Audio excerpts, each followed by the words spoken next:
Going inside a temple of the Church of Jesus Christ of Latter-day Saints is one of the prime opportunities on earth to experience total stillness. Since temple worship is so valued among members of the church, it's only natural to want more from these experiences. Welcome to the Practice of Stillness, where we explore how we as Latter-day Saints can bring more mindfulness into our everyday religious and spiritual practices in simple ways that draw us closer to God, without necessarily doing more. I'm Carrie Skarda. And I'm Jacob Hess. Today we're talking about how mindfulness can help deepen our experience in temple worship. When we talk about mindfulness, we mean being fully present and aware of what's unfolding in the moment, with a presence that's compassionate and gentle, without judgment. And we're going to talk about temple worship carefully.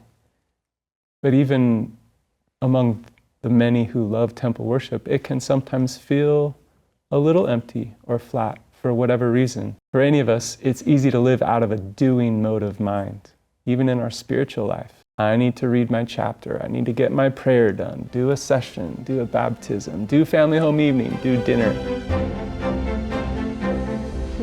What if the temple could be a place to shift out of this mentality into another emotional place, a being mode of mind, as some people call it? Eastern cultures call this non-doing. I do experience that kind of reprieve on my best days in the temple. Other days, I can be pretty distracted and lost in my head. On those days, it helps me to feel the ground underneath me, the air in the room, the sounds, the voices. Ordinances are, we sometimes think about them as abstract, but they're very embodied, physical, concrete, the bread and the sacrament. And sometimes that concreteness can ground me and bring me back. If I come back over and over to the sensations physically.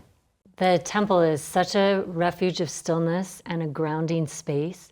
Other people notice it too. Elder Bednar talked about an experience he had where he took journalists through a temple open house, and one of the journalists said that he didn't know quiet like that existed in the world. He said, "I simply did not believe such stillness was possible." And we can take advantage of this incredible resource. There's this sanctuary of stillness, and we can see the temple as a refuge from all the doing and busyness that can crowd in on our life.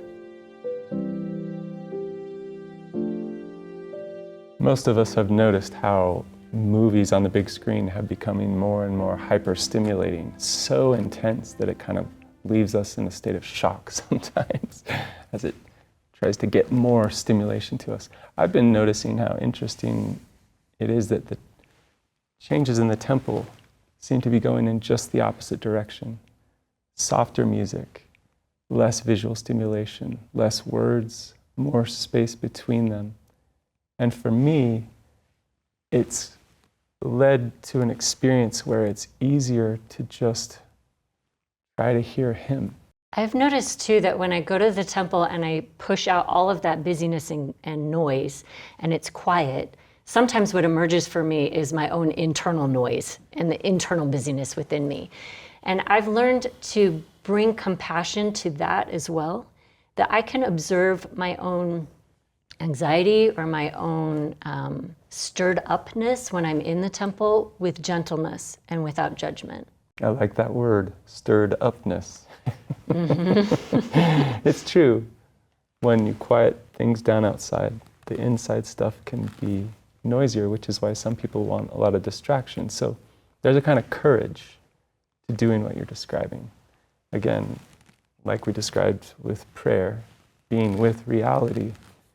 And so going to the temple is not just escaping our life. In a way, it's being with our life on a closer, finer, more detailed level. I think that's true. And it's okay if our experience in the temple is as varied and emotionally interesting as our experience outside, that we can have lots of experiences in the temple and they're all valid.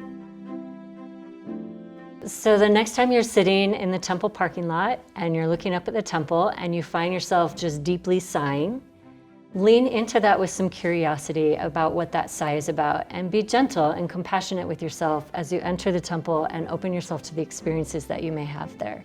And all of the experiences are okay. There's peace there, and there may also be insights to come from the discomfort that you feel as well. And again, let this be a new moment. Instead of laying on top of your temple experience, whatever expectations of this or that, stay open to being surprised. That's what a beginner's mind is. Thank you again for joining us in the practice of stillness. We hope you'll follow along for more.